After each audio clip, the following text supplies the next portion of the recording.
Yeah, well, a tsunami is formed by the seafloor moving vertically due to a large earthquake. You need a very energetic earthquake to really make a significant change in the sea level, and we've certainly seen that today with magnitude 8.8 is a very intense earthquake. And that has pushed the sea level up above the rupture in the sea floor, and that wave then propagates outward from that rupture across the ocean in all directions. When you're seeing the pictures that we're seeing on the screen now, the force of the water, can you just give us an indication of just how strong that force of water coming in on land is? Nothing can stand up to it.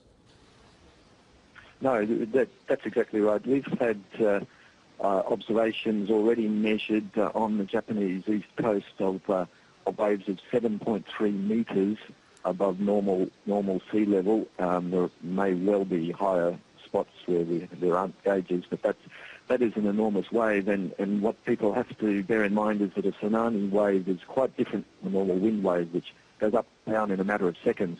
The tsunami wave has a wavelength that can be hundreds of metres, so it's an enormous volume of water. It rises 7 metres and may stay up as water pours in at that height for 10 to 15 minutes before it goes down again. So it's an enormous volume of water, and that's why the force is so great.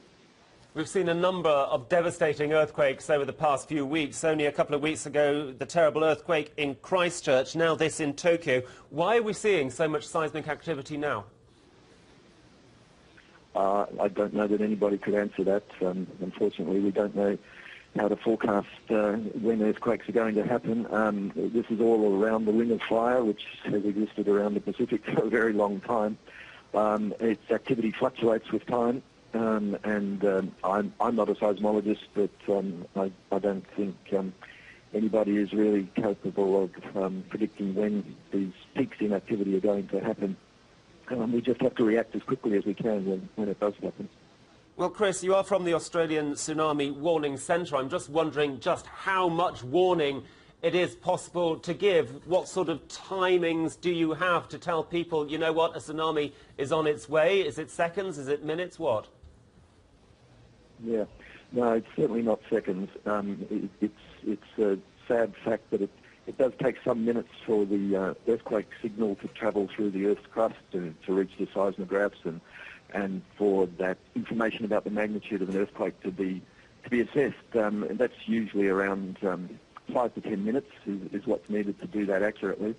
Then, of course, warning has to be formulated and distributed. So it's very, very difficult to give useful warnings to anybody who's less than 30 minutes tsunami travel time away from the earthquake.